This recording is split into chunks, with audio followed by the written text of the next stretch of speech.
এরপর হঠাৎ করেই সেই পুকুরে একটি ড্রাগন ফলের গাছের আবির্ভাব হয়। জিয়া, তুমি আর কান্না করো না। শোনো, আমরা হলাম জাদু ড্রাগন ফল গাছ। জিয়া, আমি কাজে যাচ্ছি রে মা, তুই কিন্তু কোথাও যাস না। আমার শরীরটা তেমন একটা ভালো লাগছে না।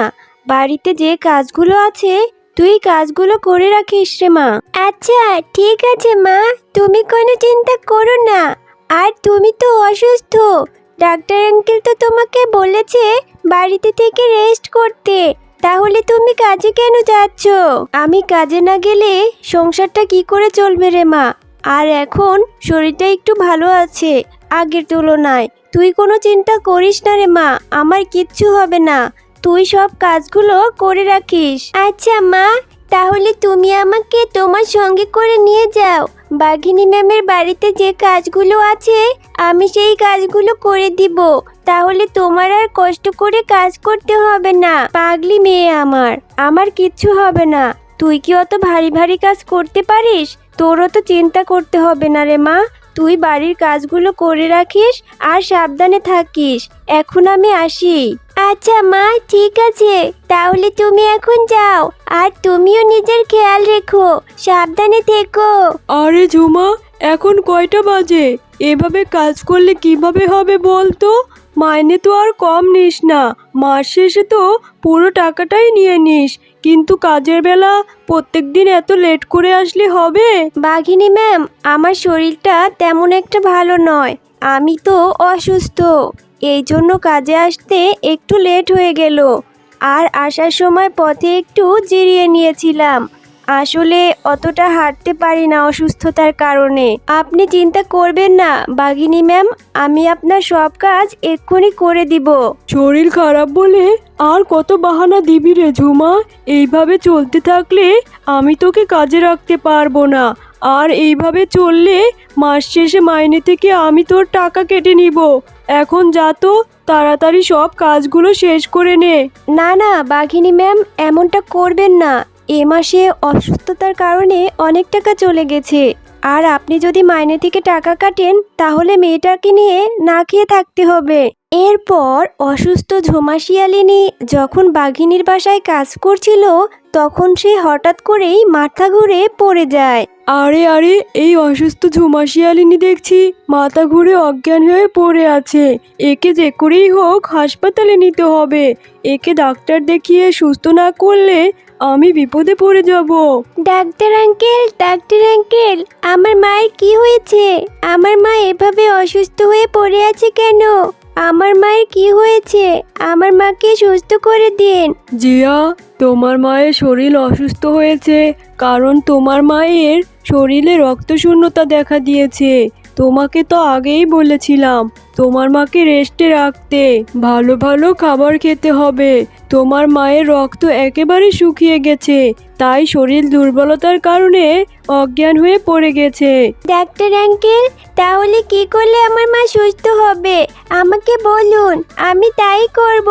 জিয়া, তোমার মায়ের শরীরে রক্তে স্যালাইন দিতে হবে, কারণ তোমার মায়ের শরীরে রক্তশূন্যতা রয়েছে। তবে রক্তের স্যালাইনের অনেক টাকা দাম, তাই তোমাকে বলছি তোমার মাকে ভালো ভালো খাবার খাওয়াতে হবে। তোমার মাকে বেশি করে ড্রাগন ফল খাও, তাহলে তোমার মায়ের শরীরে রক্ত উৎপাদন হবে। এতে করে তোমার মা তাড়াতাড়ি সুস্থ হয়ে যাবে। আচ্ছা ঠিক আছে ডাক্তার আঙ্কেল, আমি যে করেই হোক ড্রাগন ফলের ব্যবস্থা করব আর আমার মাকে সুস্থ করে তুলব। এরপর জিয়া তার মায়ের ওষুধের টাকা জোগাতে বাঘিনীদের বাড়িতে চলে যায়। বাঘিনী ম্যাম, আমার মা অসুস্থ হয়ে পড়ে আছে। আমার মাকে সুস্থ করার জন্য অনেক টাকা লাগবে। ওষুধ আর ফল কিনে খাওয়াতে হবে। আমার মা তো আপনাদের বাড়িতেই কাজ করতো। আমার মায়ের ওষুধ আর ফল কেনার জন্য আমাকে কিছু টাকা দেন না বাঘিনী ম্যাম। আরে জিয়া, তোকে আমি তোর মায়ের চিকিৎসার জন্য কি করে টাকা দিব? তোর মা তো অসুস্থতার কথা বলে সব সময় কাজে ফাঁকি দিত। আর এখন যা টাকা পেত সব তো আমি তোর মাকে আগেই দিয়ে দিয়েছি। এখন আমি তোকে কোথা থেকে টাকা দিব রে জিয়া? দিন না বাঘিনী ম্যাম, আমার মায়ের ওষুধ কেনার জন্য টাকা। আমি না হয় আপনার বাড়িতে কাজ করে আপনার সব টাকা শোধ দিয়ে দিব। না রে জিয়া, তুই তো বাচ্চা মেয়ে, তুই কি করে কাজ করবি? আমি তোকে কোনো টাকা দিতে পারবো না। তুই অন্য কোথাও গিয়ে টাকার ব্যবস্থা কর। এভাবে বলবেন না বাঘিনী ম্যাম, আমার মা তো আপনাদের বাড়িতেই কাজ করতো। আপনারা কেউ আমাকে সাহায্য করছেন না, তাহলে আমি কোথায় যাব? দিন না আমার মায়ের জন্য কিছু টাকা। কেউ আমাকে কোনো সাহায্য করলো না। কতজনের কাছে গিয়ে সাহায্য চাইলাম, কেউ আমাকে সাহায্য করলো না।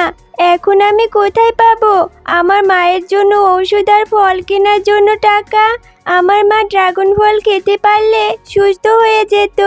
আমি তো ড্রাগন ফলের ব্যবস্থাই করতে পারলাম না। কিরে জিয়া, কোথায় গিয়েছিলি? সেই কখন থেকে তোকে দেখি না।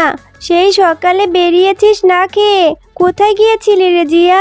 মা, আমি বাঘিনী মামিদের বাড়িতে গিয়েছিলাম টাকার জন্য, কিন্তু কেউ আমাকে কোনো সাহায্য করলো না। টাকা ছাড়া তোমাকে যে সুস্থ করতে পারবো না, কেউ আমাকে টাকা দিল না। এখন আমি টাকা কোথায় পাবো? মারে, তুই এত চিন্তা করিস না। তুইও যে ঠিকঠাক মতো খাওয়া দাওয়া করছিস না। তুই ঠিকঠাক মতো খাওয়া দাওয়া না করলে তুইও যে অসুস্থ হয়ে যাবি, তখন কি হবে বল তো? তুই যা, এখন গিয়ে কিছু একটা খেয়ে নে, আর আল্লাহ একটা ব্যবস্থা নিশ্চয়ই করে দিবে। তুই এত চিন্তা করিস না। আর আমারও তো বয়স হয়েছে, কতদিনই বা বাঁচবো। মা, তুমি এসব কথা বলো না। আমি যে করেই হোক একটা ব্যবস্থা করে নিব। আমি যে করেই হোক ড্রাগন ফলের আর ওষুধের ব্যবস্থা করে নিব। তুমি এসব কথা আর বলো না। তুমি ছাড়া আমার আর এই দুনিয়ায় কে আছে বলো? তুমি চিন্তা করো না, আমি দেখছি কোনো ব্যবস্থা করা যায় কিনা। বাঘ মামা, তোমার দোকান থেকে আমাকে কয়েকটা ড্রাগন ফল দাও না। আমি তোমার টাকা পরে পরিশোধ করে দিব। আমার মা যে খুব অসুস্থ, আমার মাকে ড্রাগন ফল খাওয়াতে হবে, নয়তো আমার মা যে সুস্থ হবে না। তুমি চিন্তা করো না, তোমার টাকা আমি কিছুদিন পরেই দিয়ে দেব। আরে জিয়া, তুই এসেছিস বাকিতে ড্রাগন ফল নিতে? ড্রাগন ফলের বাজারের দাম তুই জানিস? তোকে আমি বাকিতে কোনো ড্রাগন ফল দিতে পারবো না। যা তো এখান থেকে, বিরক্ত করিস না। বাঘ মামা, তুমি তাহলে আমাকে তোমার দোকানে কাজে রেখে দাও। এরপর কাজের জন্য যে বেতন পাবো সেইখান থেকে তুমি টাকা কেটে রেখো। আরে জিয়া, তুই কি বলছিস? তুই এত ছোট মেয়ে, তোকে আমি কি করে কাজে রাখবো? আর তুই কি বা কাজ করবি? আর শোন, আমার দোকানে কোনো কাজের লোক লাগবে না। তোকে আমি কোনো কিছু দিতে পারবো না। শোন, ওইখানে ওই দেখ একটা ড্রাগন ফল পড়ে আছে, ওইটা নিয়ে গিয়ে তোর মাকে খাওয়া।